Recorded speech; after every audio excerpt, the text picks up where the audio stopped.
Greetings mga kapatid, welcome back to my channel. Maraming salamat po sa Diyos. Meron naman po tayong pagkakataon para makapag-vlog. Kung bago ko pa lang sa aking YouTube channel, welcome sa Kuya Makel. Ang paksa po natin for today mga kapatid is paano po ba malalaman kung stock up ang ating distributor. Ayan, paano po ba natin matetest kung stock up ang ating distributor. Ayan.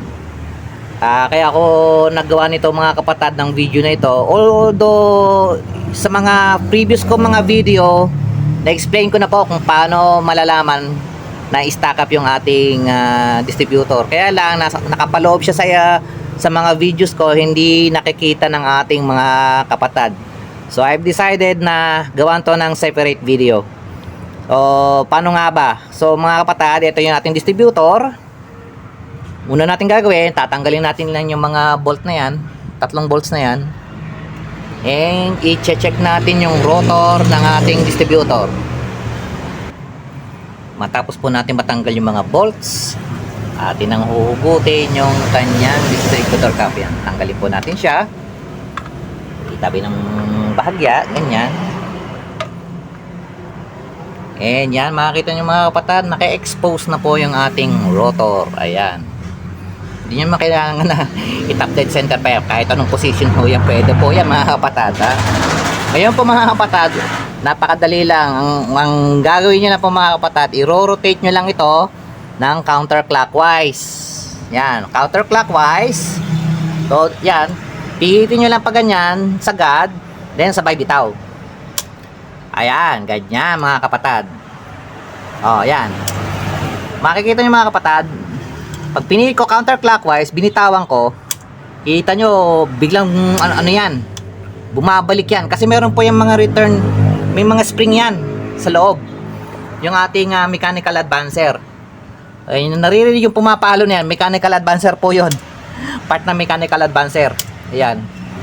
Pagka ganyan po mga kapatid ang ano nyo, ang inyong rotor, yan. Pag ginanyan nyo, rinig nyo, lumalagitik na ganyan yan. Ibig sabihin, hindi stock up ang inyong mechanical advancer. Ayan. Ngayon po mga kapatid, pag yan ay pinihit mo counterclockwise, binitawan mo, hindi siya bumalik, stock up ang inyong distributor. Yun. Stock up po ang inyong distributor. Pagka ganun. Dapat po yan, normally ganito yan. Pag pinihit mo counterclockwise, pag bitaw mo, bumabalik siya. Dahil nga, meron siyang spring action, meron siyang spring sa loob. Eh mga kapatid, another thing po mga kapatid, pag iyan naman po ay pinihit mo siya counterclockwise, and then binitawan mo. Tapos pag binitawan mo, dahan-dahan naman siyang bumabalik, hindi yung gumaganyan, no? Hindi yung wala ka naririnig na tunog na humahampas yung cam sa shop. Humahampas yun yung polo, yung polo niya may nakaganyan.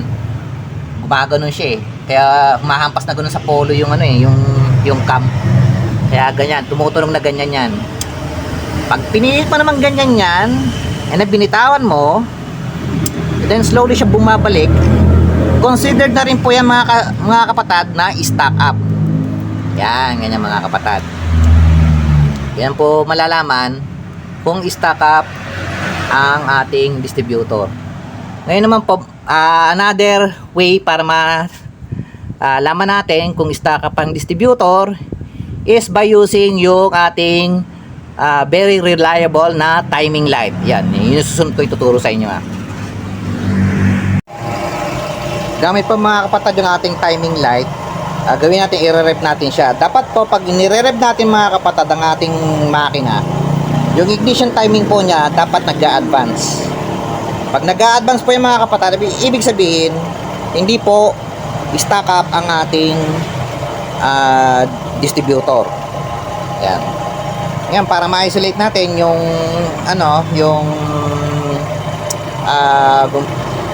ang ma-check natin yung mechanical advancer kung gumagana. Yung mga vacuum ports niya, yung mga vacuum hoses, lalagyan po natin ng mga plug. O ito pa yung manifold vacuum advancer ko. Ayan, buti natin yan. Lagyan na po natin ng plug. Ayan. Pati yung kanyang ported. Ito yung ported niya. Ayan, hinugot ko din yan. Kita nyo, oh. Yan. O, yan, ah. I-disable po natin yung kanyang vacuum advancer. So, mechanical advancer na lang ang dapat gumagana dyan. So, tignan natin yung timing niya. Dahil walang ano yon, wala siyang manifold vacuum advancer. Yung ating ignition timing, ito yan eh.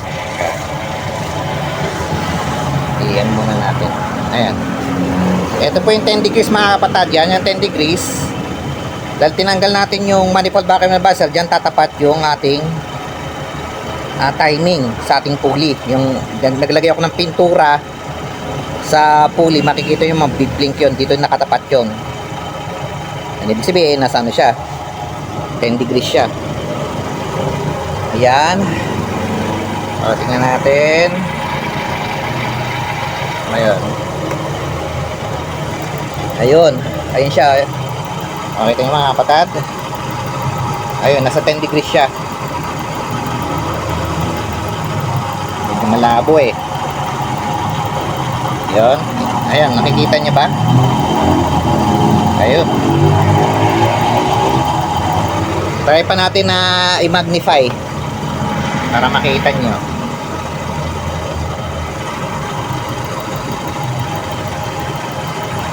Nakikita nyo ba? Hirap po mga kapatid pagka ano eh. Ayun oh, nakikita nyo yun oh.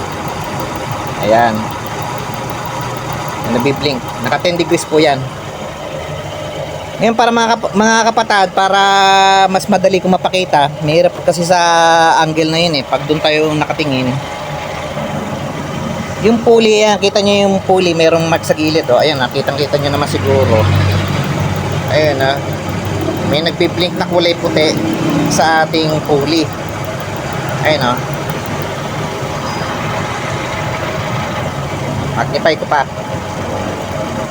Ayan oh, kita nyo. Ngayon po mga kapatid, kita nyo, i-rev ko yan oh. I-high rev ko siya. Yan. I-rev. Tingnan nyo mga kapatid ah. Sabi nyo. Kita nyo ba? Pais pa. Ayan, kita nyo mga kapatid oh. Gumagalaw yung timing sa gilid. So, kita nyo na kung dito siya mga kapatid, yung mark sa pulley sa gilid, kita nyo nag-a-advance siya. Gumagalaw siya. Ibig sabihin, gumagana po yung ating mechanical advancer. Indication nyo na hindi stack up yung ating distributor, hindi siya stack up. Pag yan mga kapatid, ni-rev nyo, hinay-rev nyo, at hindi pa rin gumagalaw yung pintura ng ating pulley. Yung pulley nating crankshaft. Pag yan po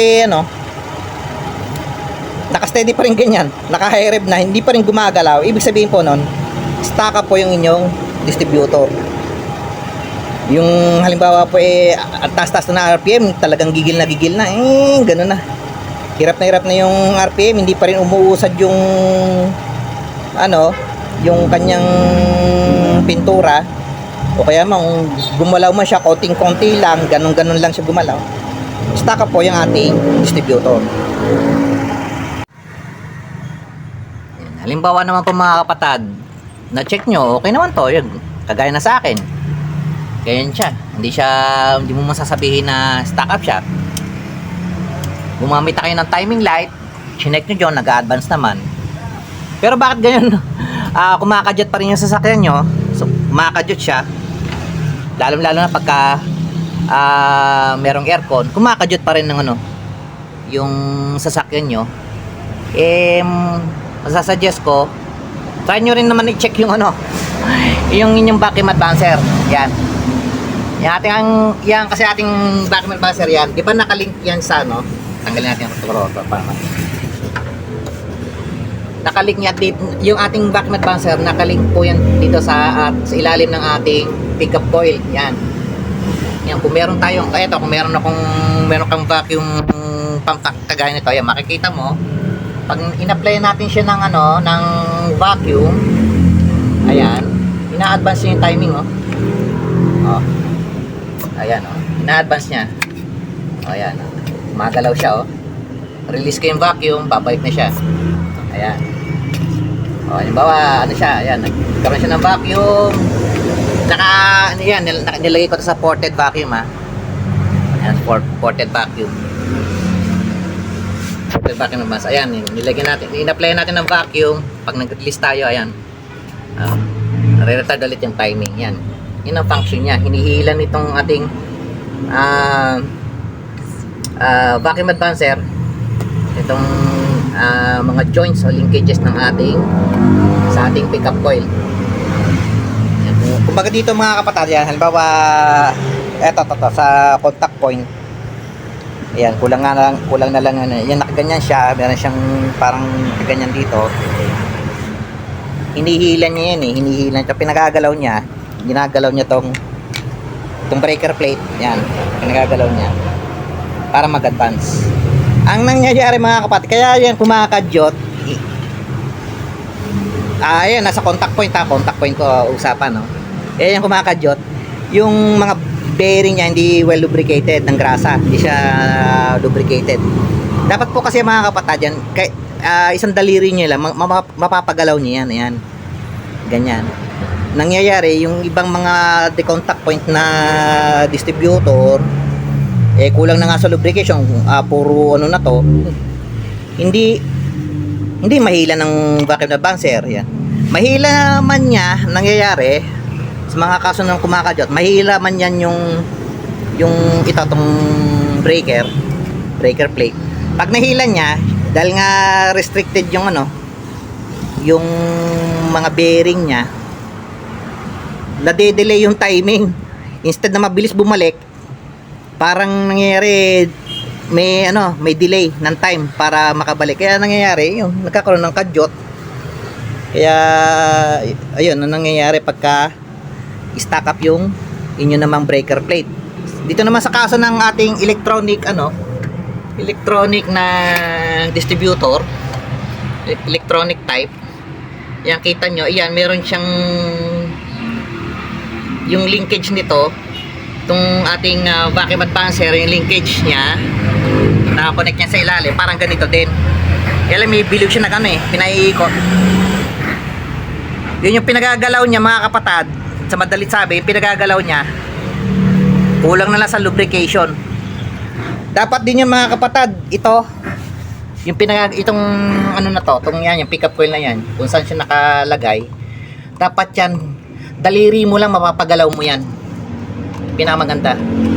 Kaya kung napapagalaw mo ng daliri yan, what more, kayang pagalawin ni vacuum advancer niya. Since yung halimbawa ang distributor nyo ay stack up dito, bibilog yan dito yan sa banda rito. Yan, may bilog siya dyan na bilog siya.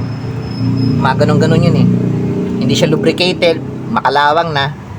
Nangyayari nga, pag hila ni vacuum advancer, halimbawa ito yung sa electronic type, pag hila niyang ganyan, ihila nga siya, mag-a-advance. Pagbitaw mo man ng gas pedal, dahan-dahan yung pagano niya, kaya nagkakaroon ng pagkadyot. O kaya naman naiisip ko, ganun din sa sa pagbuild ng apak mo, dahan-dahan naman yung pag-advance niya, dahan-dahan, kaya nagkakaroon ng pagkadyot yung ating makina, lalo na pag naka-aircon siya.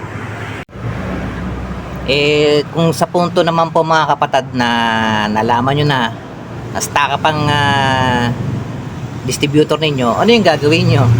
So dalawa lang ang pwede nyo gawin mga kapatid. It may either na bumili kayo ng bago na distributor or ipa-overhaul nyo yung inyong stack up na distributor. Kailangan magrasahan nyo. Kailangan po grasa yung niya, pang lubricate dyan sa cam at shaft ng ating distributor. Same goes with yung pinagagalaw ng ating vacuum advancer, dapat po yun grasa, hindi langis. Yun ang masasuggest ko, pa-overhaul nyo. Yun. Pag bumili naman kayo ng bago, ang problema mga kapatid, syempre mapapagalan mo yan ng ganyan, yung pagbago siya, kasi well lubricated yun, bago yun eh.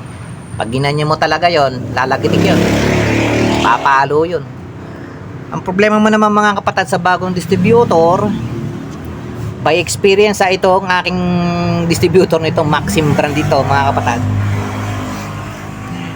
Ayan, ang problema doon, yung mga parts niya may pagka-substandard na. Madaling masira. Kagaya nito mga kapatid, yung original na Maxim na ano nito, igniter nito, nasira. Pinalta ng panibago, replacement na palagay. After one and a half year, nasira ulit. Pero ito mga kapatid, ayan, nang nagkabit ako ng Toyota, ayan, kita nyo. Surplus po yan. Toyota Denso na na pang 2E. Yan, ganito yung pang 2E, tsura ng pang 2E. Yung 4EF, yung nandito yung tornilyo sa gilid. Yan, ganyan yung pang 2E. Original na igniter na Toyota. Ayan. Hindi na ako nagkaroon ng problema. One click na palagi yung ko. Yun ang problema sa sa brand new. Hindi maganda yung kanyang igniter tsaka yung mga pickup coil niya. Ayan, kita nyo naman mga kapatid yung original na pa rin to. Hindi siya denso itong ko. Ito yung sa original na Maxim ko na coil. Ayan, okay naman siya. Pero pagdating nga lang sa igniter yan, dun siya sumasablay. Mas prepare ko pa rin mga kapatid yung surplus. Pag bumili kayo ng surplus na distributor, check nyo rin kung stock up siya. Kung hindi, papaano nyo pa siya, overhaul nyo pa siya, palulubricate nyo yung cam shop nya. Kung gusto nyo po malaman kung paano mag overhaul ng toy distributor, meron na po akong video kung paano mag overhaul ng distributor. Panoorin nyo po yun mga kapatid. Ayan. Sana nagustuhan niyo po yung aking video for today. Ito po si Kuya Makel saying maraming salamat po. Maraming salamat sa Diyos.